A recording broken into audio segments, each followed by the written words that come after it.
안녕하세요 여러분, 슬기로운 창업생활의 송과장입니다. 제 유튜브 댓글들을 보다 보면은 무인 매장에 대해서 관심이 많으신 분들이 정말 많으세요. 그래서 오늘은 여러분들이 궁금해 하시는 무인 매장들 중에서 가장 많이 궁금해 하셨던 무인 카페에 대해서 한번 이야기를 나눠볼까 해요. 아니 왜 무인 스터디 카페도 있고 무인 아이스크림도 있는데 갑자기 카페냐라고 말하시는 분들은 제 예전 동영상을 보시면은 무인 스터디 카페 그리고 무인 아이스크림에 대해서 자세하게 제가 찍어 놓은 영상이 있으니까 그 영상을 꼭 보셨으면 좋겠어요.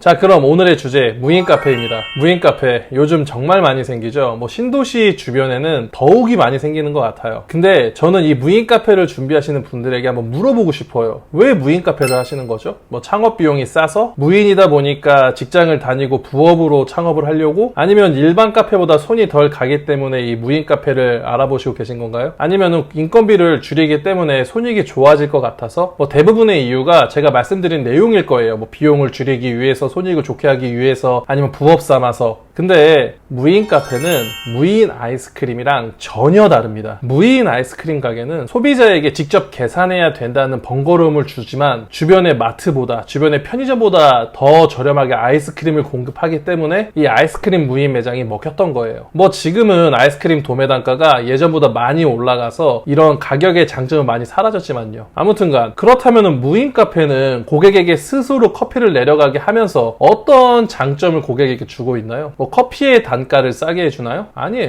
가격? 안 싸요. 여러분들이 알고 계시는 저가 커피와 비슷하거나 조금 더 비싸요. 아니 그렇다면 저가 커피보다는 좋은 원두를 사용하는 고급 커피를 내려주나요? 그것도 아니에요. 그렇다면 무인 카페는 제조 음료를 많이 만들어 놓고 판매를 할 수가 있나요? 그것도 아니에요. 아니 그렇다면 고객을 찾아오게끔 하는 가장 큰 장점이 뭘까요? 딱 한 가지입니다. 야, 무인 매장이야. 들어가서 사진 찍어서 SNS에 올려야겠다. 바로 이런 신기함 밖에 없습니다. 굳이 조금 더 생각하자면은 24시간을 하기 때문에 새벽에 커피를 먹고 싶은 사람이 마실 수 있다 정도가 장점이라고 볼 수 있을 것 같아요. 제가 왜 이렇게 무인 카페에 대해서 안 좋게만 이야기를 할까요? 무인 카페는 제가 아는 모든 창업 아이템 중에서 가장 최악이기 때문에 그래요. 자, 제가 오늘 독하게 말하고 있는 이 무인 카페의 최대 단점, 제가 딱 3가지를 설명드릴게요.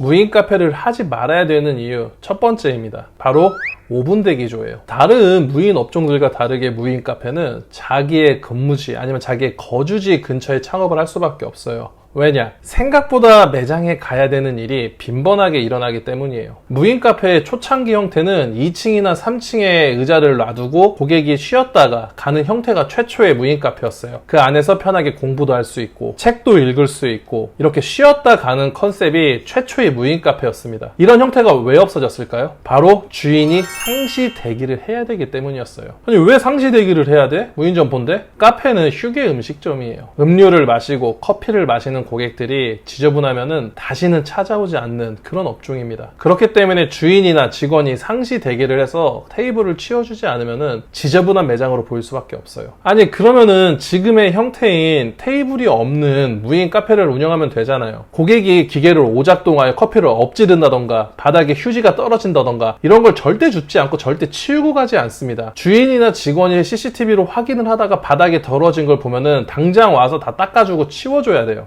무인점 보니까 편안히 회사를 다니면서 편안하게 꿈도 못 꿉니다. 무인 카페이나 유인으로밖에 운영이 될 수밖에 없는 이게 무인 카페의 첫 번째 단점이에요.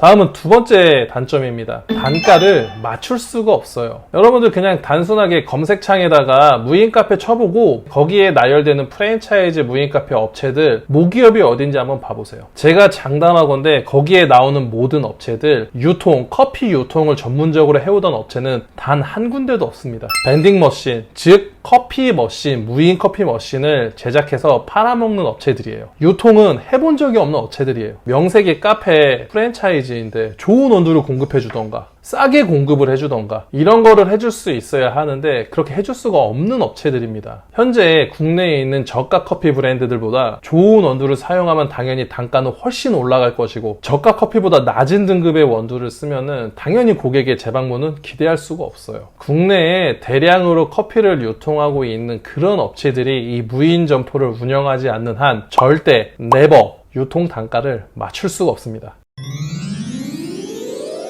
이 세 번째 단점은 이 무인 카페의 단점이라기보다는 이거를 창업하시려는 분들이 꼭 아셔야 될 문제예요. 소형 무인 점포도 장사이고 창업입니다. 하나의 사업이에요. 창업을 이제 갓 시작하시는 분들한테 폐점을 고려하라고 말하는 게 웃기게 들릴 수도 있겠지만은 폐점 시에도 생각보다 많은 비용이 들어가요. 일단 무인 카페를 차리는데 오픈하는데 들어가는 비용이 15평짜리 매장 기준으로 뭐 밴딩 머신이 1000에서 2000, 인테리어 비용이 대략 2500만 원, 냉난방기 300에서 500, 다 간단히 잡아도 한 6000 정도 들어갈 거예요. 폐점을 하시면은 이 6000만 원이 정말 고스란히 날아갑니다. 그리고 매장이 무슨 중고나라나 당근마켓에 올려놔서 파는 그런 게 아니잖아요. 당연히 부동산에 내놔야 되고 이 매장을 파는데 중개수수료를 줘야 돼요. 그리고 매장이 빠질 때까지 임대료를 고스란히 줘야 됩니다. 또한 들어오는 후속 임차인이 카페 이거 저거 철거 안 해주면 저 안 들어와요 하면은 철거도 깔끔하게 해줘야 됩니다. 그러면은 매장을 차리는데 들어간 비용 6천에 못해도 1, 2천은 더 드러나게 돼요. 최소한 8천은 날리게 되는 겁니다. 소자본 창업이라도 창업은 창업이고 장사는 장사이며 사업은 사업인 겁니다. 절대 소자본, 소규모 창업이라고 간단하게 생각하시고 접근하시면 절대 안 돼요. 제가 생각하는 이 무인 카페는 정말 회사 오피스 안에, 영화관 매표소 옆에, 대형마트 안에, 지하철 플랫폼 옆쪽에 이렇게 밴딩 머신만 두고 매장을 운영하는 게 아니라면은 정말 조금도, 이만큼도 저는 메리트가 있다고 생각되지 않아요. 창업에 절대라는 말은 없습니다. 제가 이렇게 이야기를 하고 구구절절 이렇게 안 좋은 이야기를 해도 당연히 좋은 자리에서 돈을 많이 벌어서 무인 카페 최고예요 하는 사람 100% 있을 거예요. 그저 오늘 제가 말씀드린 부분, 이 무인 카페의 단점 정도는 알고서 무인 카페에 대해서 한 발 더 다가가 보고 창업을 진지하게 고민을 해 보셨으면 좋을 것 같습니다. 오늘은 여기까지고요. 여러분들이 슬기롭고 그리고 현명하게 창업하시길 진심으로 기원하면서 구독이랑 좋아요는 꼭 부탁드립니다. 감사합니다.